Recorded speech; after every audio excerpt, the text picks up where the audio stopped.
Muito bem, a Rede Amazônica segue com as entrevistas com os candidatos ao governo do Amazonas e é sempre bom lembrar que cada candidato vai ter 20 minutos para responder as nossas perguntas e para as considerações finais.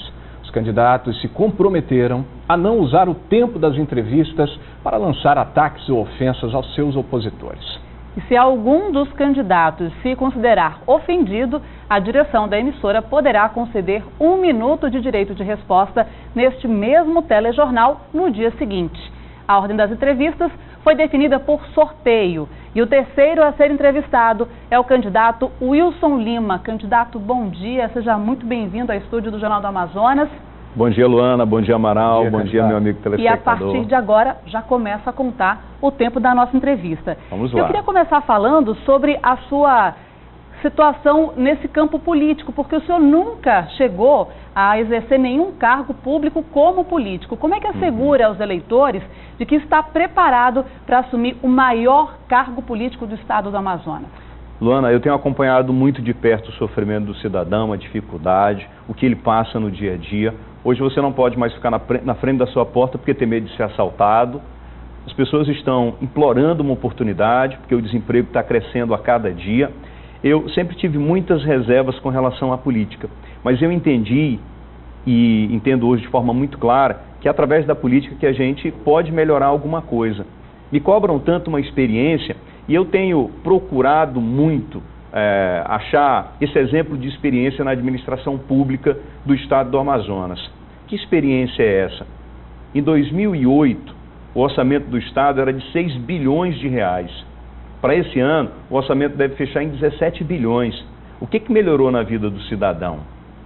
O índice de homicídios aumentou em mais de 100%, mais que dobrou a quantidade de homicídios. No ano passado, o IBGE divulgou dados indicando que o Amazonas tem a segunda população mais pobre do Brasil. Não há hoje sequer um serviço do governo do estado que funcione de forma eficiente. Para a gente resolver esses problemas, Luana e Amaral, nós precisamos planejar. Mas para planejar, é preciso conhecer a realidade. É preciso saber o que o cidadão sofre no dia a dia. E quando eu falo desses números, não são números que chegam para mim de forma fria. São números de situações que eu constato no dia a dia, que eu constato a realidade do cidadão. É o cidadão que está morrendo lá na fila de um hospital como o SECOM, gente que está esperando um procedimento cirúrgico lá no Adriano Jorge, esperando uma cirurgia ortopédica. Mas vai que você levar em consideração também os detalhes da administração pública, né? Que nenhum outro cargo o senhor passou ainda para conseguir ter esses detalhes de como é isso na prática. Eu estou conversando com gente que tem muita experiência, gente que é vivenciada na administração pública. O nosso candidato a senador da República é o Luiz Carlos. E para mim é uma inspiração, um exemplo de que é possível ser político, ser decente. É um homem que tem uma experiência muito grande no setor primário, tem uma experiência muito grande na educação, na saúde. O defensor Carlos Almeida é alguém que nos traz também uma contribuição. É essa experiência que eu quero. É a experiência do cidadão que, apesar da dificuldade, ele está superando. Daquele pequeno empreendedor, daquele cidadão que está lá no interior, que está me ouvindo agora, daquele pequeno produtor que, apesar de não ter as condições necessárias que o Estado deveria dar, está lá se virando para garantir o sustento da família dele. É essa experiência que eu estou adquirindo, viu, Luana? E eu duvido que algum candidato tenha mais experiência do que eu em conhecer a realidade do cidadão, em conhecer o problema dele. Candidato, vamos falar de transporte público, que apesar de não ser uma atribuição direta do Estado, o governo, no caso, tem muita atribuição no que diz isso, de maneira indireta. Transporte público passa por uma situação bastante complicada, frequentemente nós temos greves relacionadas ao setor, e em uma dessas paralisações, em maio do ano passado, o senhor foi criticado por conta de algumas declarações que fez em seu programa de TV. O Sindicato dos Trabalhadores do Setor Público, inclusive, chegou a dizer que entraria na justiça contra o senhor por conta dessas declarações. O senhor teria chamado os grevistas de baderneiros e vândalos. De que forma o senhor avalia a conduta dos rodoviários e, caso seja eleito, como vai tratar com esses setores tão importantes no que diz respeito à questão sindical? Em nenhum momento chamei rodoviário ou trabalhador de vândalo. Em nenhum momento isso aconteceu. É claro que isso daí faz parte de uma campanha para desconstruir a minha imagem. Isso daí, Amaral, chama-se desespero. Eu sempre tive um respeito muito grande pela categoria dos rodoviários e eu sei da dificuldade que eles passam no dia a dia, até porque eu já andei de transporte coletivo e sei dessa dificuldade. O serviço de transporte público é um serviço essencialmente de responsabilidade da Prefeitura, mas o Estado tem um papel fundamental, principalmente na composição no valor do preço da passagem. E esse incentivo o governo do Estado vai dar. O governo do Estado também tem a responsabilidade de trabalhar em obras estruturantes. Um dos grandes problemas do nosso trânsito é porque nós não temos vias apropriadas para os ônibus circularem. Colocaram aí a faixa azul, que não resolveu o problema porque faltou o planejamento. Nós vamos trabalhar em parceria com a Prefeitura para que os ônibus possam voltar a funcionar, quer dizer, funcione de forma eficiente, porque há muito tempo que a gente ouve essa história, há muito tempo que a gente acompanha o sofrimento do cidadão. E o que depender do governo do Estado, de obras estruturantes, nós vamos fazer. Bom, quero aproveitar para falar sobre a escolha do PSC, que é o seu partido, pelo seu nome. O senhor acredita que foi pela sua capacidade de administração pública ou pelo fato de estar à frente de programa televisivo, enfim, pela popularidade? Bom, nós apresentamos ao PSC um projeto de mudança, um projeto de renovação e um projeto que vai muito ao encontro do que pensa o Partido Social Cristão. E por isso o partido nos abriu essa oportunidade e nós estamos aqui representando o partido. Sou o presidente regional do Partido Social Cristão com essa proposta de valorizar a família, de trabalhar pelo bem comum, de trabalhar para melhorar a vida do cidadão e com o compromisso de andar com pessoas que representam esse novo momento na política. Nós precisamos mudar, nós precisamos avançar. Estou caminhando do lado de pessoas que representam tudo isso. Os acordos que nós fizemos, as alianças, foram alianças programáticas. Nós não fizemos conchavos com partidos para lá mais na frente fatiar o governo. A nossa aliança, o nosso compromisso é um compromisso de propostas. E o nosso compromisso principal é com o cidadão de bem, é com aquele cidadão que está revoltado, cidadão que não aguenta mais tudo que está posto aí. Candidato, em seu plano de governo, o senhor afirma que não é a favor de obras faraônicas, obras de grande porte na cidade de Manaus, e que pretende fazer diferente. Esse diferente também expõe uma opinião contrária à construção de obras como a Arena da Amazônia, a Ponte sobre o Rio Negro, obras grandes de infraestrutura na cidade? Veja só a Arena da Amazônia. A Arena da Amazônia custou aí o valor que a gente já sabe, né? E teve que aumentar recursos lá para a Arena. Hoje, a Arena nos dá uma despesa mensal de R$600 mil. R$600 mil o Estado gasta com a Arena da Amazônia. Eu gosto de futebol, é uma obra bonita, mas de que forma é que ela impacta na vida de vocês? De que forma é que impacta no cidadão que está me assistindo? A gente fez uma obra só para que alguém venha de fora e olhe, olha que obra bacana e tal, e a gente continua pagando por isso, sem ter nenhum retorno, enquanto o nosso cidadão continua sofrendo, enquanto a gente tem centenas de milhares de pessoas numa fila, à espera de um exame, à espera de uma consulta, à espera de um procedimento cirúrgico. O que nós vamos fazer, Amaral e Luana, é funcionar o que está aí. O nosso problema não é o recurso está aí. Veja você que a Secretaria de Estado de Saúde tem R$2 bilhões. Eu fui no Platão Araújo visitar uma amiga que sofreu um acidente de trânsito, ela quebrou a mão em duas partes, quebrou a perna, quebrou a clavícula, e lá o acompanhante tinha que levar o ventilador porque o ar-condicionado não estava funcionando. Hoje, para você saber a vida de um funcionário na Secretaria de Estado de Saúde, você tem que ir lá, olha, no arquivo, pegar a pastinha para ver como é que está a vida desse funcionário no mundo moderno, com tecnologia disponível. Hoje o Estado não tem intranet, as secretarias não se comunicam. Mas então o senhor está dizendo que não vai fazer obras grandes como viadutos, por exemplo, complexos que foram construídos já. Nós temos que planejar. Nós temos que planejar e gastar o dinheiro do Estado de forma racional. O orçamento para esse ano era de 15,4 bilhões, depois foi reajustado para 15,8. O Estado deve arrecadar mais do que foi previsto.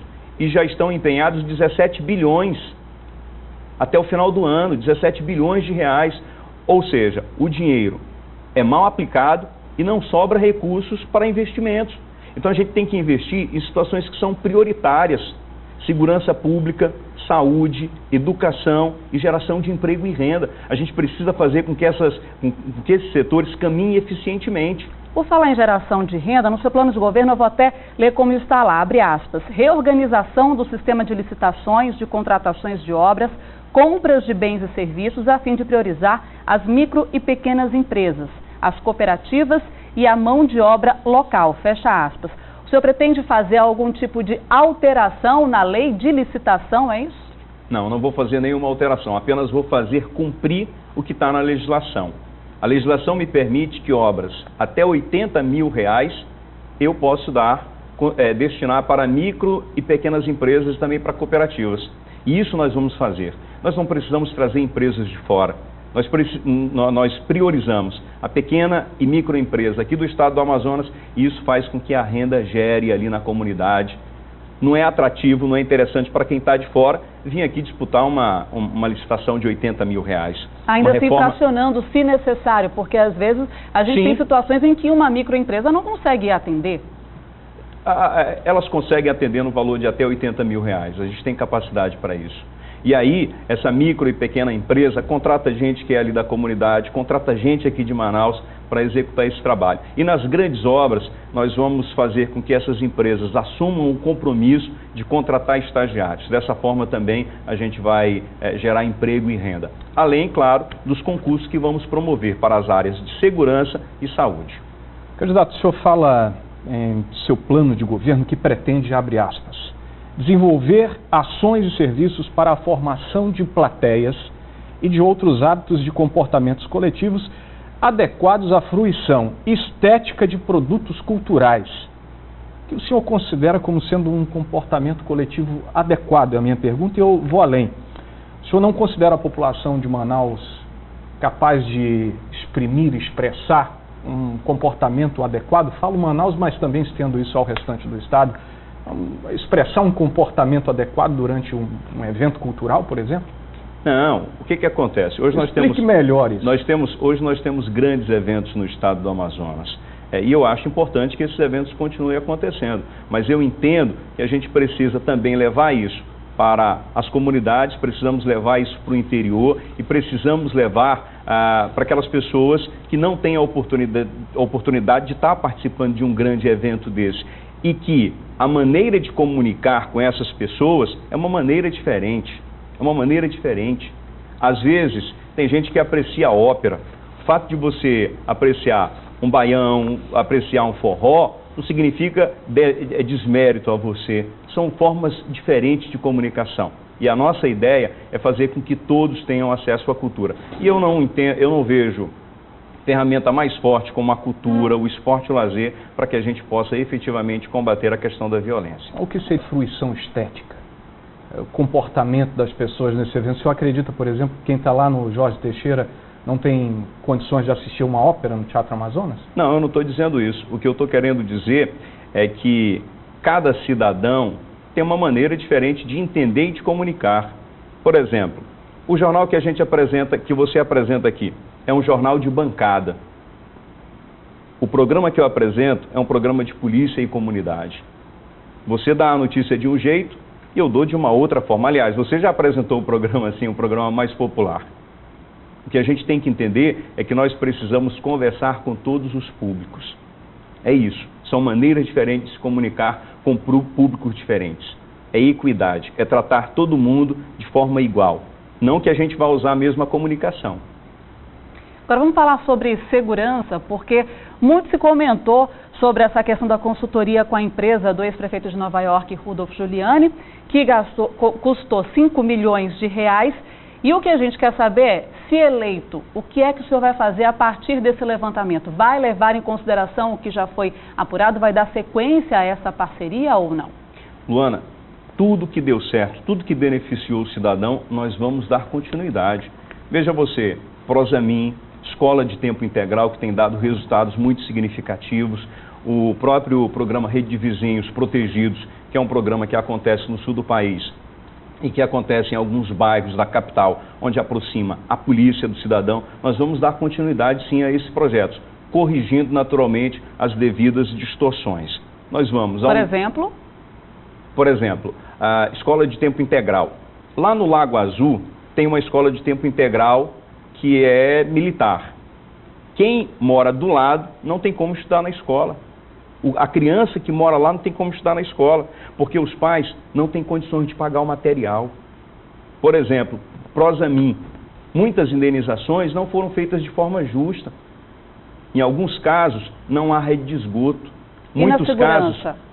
Muitos casos, bom, a gente precisa avaliar, a gente precisa ver os efeitos práticos dessa consultoria. Eu ainda não vi, mas o que for de bom, o que for interessante, claro, que nós vamos aproveitar. E vamos aumentar o efetivo da Polícia Militar, um efetivo que está defasado. Hoje nós temos menos de 9 mil policiais, quando o ideal seria que nós tivéssemos 15 policiais militares. Vamos também fazer concurso para a Polícia Civil, vamos trabalhar com tecnologia, nós vamos implantar um sistema de monitoramento inteligente de leitura de placas de veículos. Esse é um sistema que funciona na cidade de Vitória. Lá o custo anual desse projeto para a Prefeitura é de R$1,5 milhão. Nós vamos fechar toda a cidade com câmeras de vigilância e todas as vezes que um carro passar por esse ponto, onde há uma câmera, automaticamente aquela placa é arquivada num banco de dados. Quando alguém é assaltado, registra essa placa e aí no momento em que ele passar em qualquer ponto da capital que vai estar vigiada, o sistema emite um alerta e a polícia vai lá e faz a abordagem. Esse sistema também estabelece padrões.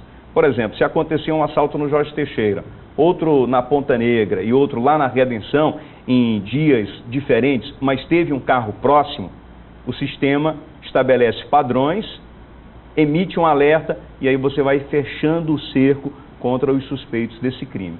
E vamos ampliar o Rede de Vizinhos Protegidos, que é um programa que já existe e é um programa que aproxima a comunidade do policial. Ou seja, a comunidade tem o telefone do policial ali daquela área. Todas as vezes que a comunidade observa alguma coisa de estranho, de anormal, fora da rotina, um carro que está passando muitas vezes, um carro que está abandonado, ela automaticamente entra em contato com esse policial e na hora ele vai lá atender a ocorrência. Candidato, é interessante o senhor falar de segurança. Aliás, é um tema muito evidente na sociedade. O Amazonas passa por isso todos os dias. E quando o senhor fala de ter câmeras de monitoramento, principalmente, fazer um investimento em câmeras para monitorar a cidade, enfim, o Estado, vamos falar de um ponto de vista macro, o senhor, ao passo em que fala de economicidade em seu programa de governo, em seu plano de governo, não seria uma sobreposição, já que o governo hoje conta com uma estrutura, que é o Centro Integrado de Comando e Controle, que já tem câmeras espalhadas pela cidade? Você muito bem sabe que esse sistema não está funcionando, né? Parte das câmeras funcionam, parte das câmeras estão funcionando. Então não é sobreposição. Câmeras funcionaram há algum tempo. Mas não seria mais barato colocar as câmeras para funcionar? Eu não sei se elas estão funcionando ou não estão funcionando. Mas se não estão funcionando, não sairia mais barato botá-las para funcionar? É uma tecnologia ultrapassada. E esse é um dos grandes problemas que aconteceram em alguns programas que foram implementados na área de segurança. Hoje a gente já tem tecnologia mais avançada com custo menor. E a gente tem software de segurança pública. Por exemplo, nessas câmeras de vigilância que você acabou de falar aí do CIOPS. Antes, um policial ficava monitorando lá as câmeras. E aí houve, num dado momento, em que a Secretaria de Segurança Pública começou a fazer parceria com empresas para também ter acesso às câmeras de vigilância de algumas empresas. Imagina o quanto dobrou a capacidade de câmeras lá e de visualizações no CIOPS. Tudo bem, quem é que vai ficar monitorando isso? 10, 15, 20, 30, 40, 50 pessoas lá dentro? Nós precisamos usar tecnologia. As câmeras já existiram e já funcionaram em algum momento. Nós vamos colocar as câmeras de vigilância e agora vamos colocar a tecnologia que faltava. Isso inclui o sistema penitenciário, porque o senhor também fala de fazer uma análise buscando a economicidade. O que seria retirado para enxugar esse custo, então, com o sistema penitenciário? Nós precisamos revisar o contrato com a Humanizare, que não tem dado o resultado e a resposta que a gente espera. Infelizmente, nós somos de destaque nacional só quando acontece coisas ruins, como o massacre que aconteceu no dia 1º de janeiro de 2017. O que nós vamos fazer no presídio? Nós vamos aumentar uma área de clareira, porque ali é tudo cercado por mato e há saídas ambientais para isso, porque o bandido está tentando derrubar um muro jogando bomba, está montando acampamento. Vamos bloquear celulares e vamos contratar gente qualificada, vamos renovar o quadro para que a gente possa garantir a segurança lá no presídio. O senhor está nas considerações finais, aproveitando o restinho do tempo, fique à vontade. Meu amigo, muito obrigado você que me acompanhou nessa entrevista. Quero te convidar para essa caminhada. É uma caminhada da mudança, é uma caminhada da renovação. Estou ao lado de pessoas que estão extremamente comprometidas em fazer as mudanças que o Estado do Amazonas precisa. O meu candidato a vice-governador é o defensor Carlos Almeida, alguém que tem uma luta muito forte pelas causas coletivas. O meu candidato a senador da República é o deputado estadual Luiz Castro, número 180. O meu número é o número 20, é o 20 da transformação, é o 20 da mudança. A bronca agora é com todos nós. Muito obrigada, candidato. Tem ainda 5 segundos. Vou repetir aqui meu número, é o 20. Ok, agora encerrado. Muito obrigada, candidato, pela sua participação. Obrigado, candidato. Lembrando que logo depois do Globo Esporte, o candidato Wilson Lima vai ser entrevistado ao vivo no portal G1 Amazonas. E amanhã, o Jornal do Amazonas, primeira edição, vai continuar a série de entrevistas com os candidatos ao governo do estado. Nosso convidado de amanhã é Omar Aziz, do PSD.